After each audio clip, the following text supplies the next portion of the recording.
Hi friends, welcome to Sindhu's kitchen. ఈరోజు నేను మీతో ఒక స్పెషల్ స్నాక్ షేర్ చేయడానికి వచ్చేసాను. పూహా బైట్స్ అండి. చూసారు కదా ఎంత బాగున్నాయో, అలానే చాలా టేస్టీగా కూడా ఉంటాయి అండ్ క్విక్ రెసిపీ కూడా ఇది. ప్రిపరేషన్ మెథడ్లోకి వెళ్ళిపోదామా? Ingredients list. ఫస్ట్ వచ్చేసి ఒక కప్ అటుకులు తీసుకున్నాను కదా, దీన్ని ఒక 2-3 టైమ్స్ వాష్ చేసుకోవాలి. వాష్ చేసేసిన తర్వాత వీటిలోకి కొద్దిగా వాటర్ని, మరి ఎక్కువ అవసరం ఉండదు, కొద్దిగా వాటర్ని ఇలా చల్లుకుని పక్కన పెట్టేసుకుందాం. సో ఇవి అబ్జార్బ్ చేసుకుంటాయి.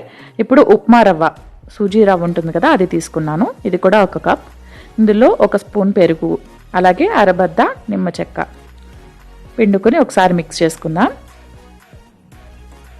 తర్వాత ఒక 4 టేబుల్ స్పూన్స్ అలా వాటర్, ఎక్కువ అవసరం లేదు, మరీ జారుగా చేయకూడదు. కొద్దిగా వాటర్ని తీసుకుని మిక్స్ చేసుకుని దీన్ని కనుక పక్కన పెట్టేసుకున్నాం అనుకో, ఒక 10 నిమిషాలు మనకిది అబ్జార్బ్ చేసుకుంటుంది. ఇప్పుడు ఒక బౌల్ తీసుకుని అందులో ఈ నానబెట్టుకున్న ఉప్మా రవ్వని, అలాగే అటుకులను కూడా వేసేసుకుని, నానబెట్టుకున్న అటుకుల్ని బాగా కదుపుకోవాలి. రెండిట్లో కూడా వాటర్ ఎక్కువ వేయకూడదు, మళ్ళీ చెప్తున్నా, జార్ అవ్వకూడదు, టైట్గానే ఉండాలి. ఇలా గట్టిగా మనం అటుకుల్ని మ్యాష్ చేసుకుంటూ చేత్తో ఉప్మా రవ్వతో కలిసేలాగా మిక్స్ చేసుకుందాం. ఈ మిక్స్ చేసుకోవడమే కొంచెం టైం పడుతుంది. జస్ట్ 5 మినిట్స్లో మనకి స్నాక్ రెడీ అయిపోతుంది. రుచికి సరిపడా సాల్ట్, కొద్దిగా కారం, అలాగే కొద్దిగా పసుపు, జీలకర్ర, క్యారెట్ తురుము వేసుకున్నాను, ఉల్లిపాయ, పచ్చిమిర్చి, కరివేపాకు, కొత్తిమీర, ఇవన్నీ వేసుకుని మిక్స్ చేసుకుందాం. ఇలా మిక్స్ చేసుకున్న తర్వాత మీకు కన్సిస్టెన్సీ చూపిస్తున్నాను చూడండి, ఈ కన్సిస్టెన్సీలోనే ఉండాలి. మరీ లూజ్గా ఉండకూడదు, మరీ గట్టిగా కూడా ఉండకూడదు. ఇలా చేసుకుని చేత్తో ఇలా పల్చగా చేసుకుంటుంటే అవుతుందా లేదా, ఇలా బైట్స్ అనేవి రెడీ అవుతున్నాయా లేదా అని చూసుకోవాలి. ఇలా ఉంటే సరిపోతుంది. ఒకవేళ మీకు ఇంకా పల్చనైతే కొద్దిగా రవ్వ కలుపుకోండి, లేదు మరీ గట్టిగా ఉంటే కొద్దిగా వాటర్ని వేసుకోండి, సరిపోతుంది. కన్సిస్టెన్సీ మాత్రం ఇలా ఉండాలి. ఇలా అయిపోయిన తర్వాత ఒక ప్యాన్ పెట్టుకుని కొద్దిగా ఆయిల్ని వేసుకుంటే సరిపోతుంది. దీనికి ఆయిల్ కూడా ఎక్కువ పట్టదు. దీన్ని ఇలా స్ప్రెడ్ చేసేసుకుని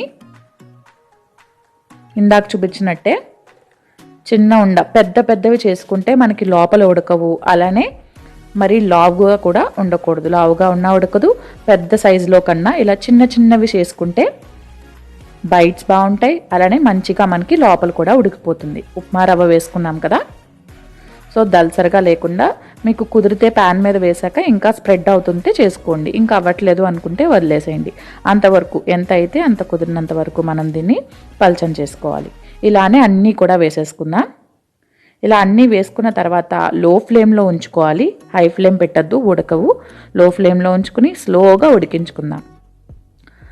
అప్పుడు చూసుకుని మనం వెనక సైడ్కి టర్న్ చేసుకుంటే సరిపోతుంది. ఈజీగానే వచ్చేస్తాయి, ఏం అంటుకోవడం అలా ఏముండదు. చూసారు కదా, ఈ విధంగా అన్నీ వెనక్కి తిప్పేసుకుందాం. వెనక్కి తిప్పి కూడా స్లోగా కుక్ చేసుకుందాం. ఇప్పుడు సెకండ్ సైడ్ టర్న్ చేసి చెక్ చేసుకుందాం. చూసారు కదా, రెడీ అయిపోయాయి. జస్ట్ 5 మినిట్స్లో పూహా బైట్స్ మనకి రెడీ అయిపోయాయి. పిల్లలు పెద్దలు కూడా చాలా ఇష్టంగా తింటారు. సో మీరు కూడా ట్రై చేసి పెట్టేయండి. రోజు బ్రేక్ఫాస్ట్ బోర్ కొట్టేస్తుంది కదా మనకి, ఇలా డిఫరెంట్గా బ్రేక్ఫాస్ట్ కింద, స్నాక్స్ కింద చేసి పెట్టేయచ్చు. ఇది హెల్దీ అండ్ టేస్టీ కూడా. చూసారు కదా ఎంత బాగుందో. దీన్ని సాస్తో తింటే, టొమాటో కొచ్చప్తో చాలా బాగుంటుంది. లేదు అనుకుంటే కొబ్బరి పచ్చడి, అల్లం చట్నీ, వీటితో కూడా చాలా బాగుంటుంది. కనుక నా వీడియో నచ్చినట్లయితే లైక్ చేయండి, షేర్ చేయండి, కామెంట్ చేయండి, అలాగే సబ్స్క్రైబ్ చేయడం మర్చిపోకండి. Thank you friends.